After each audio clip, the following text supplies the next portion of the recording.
Today our topic is concept of rounding off.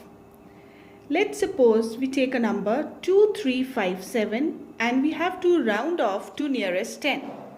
Now step number 1. Underline the digit at tens place. This is 3. Step number 2. Circle the next digit on its right. That is 5. Step number 3. If it is 5 or more, add 1 to the digit at tens place. Step number 4. Put 0 in the ones place.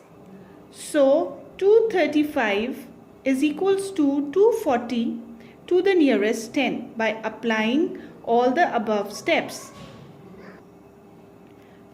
Round off to nearest 10. The number is 233. Step number 1. Underline the digit at tens place.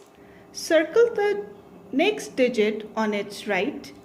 If it is less than 5, the digit remains same at tens place. Put 0 at ones place.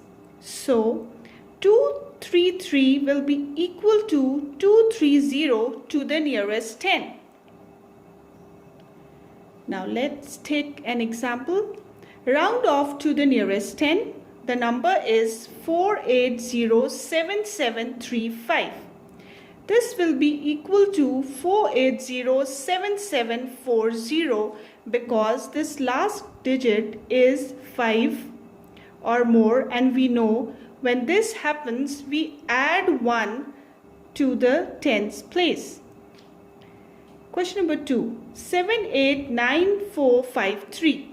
This value is less than 5, so this value will remain the same, 789,450.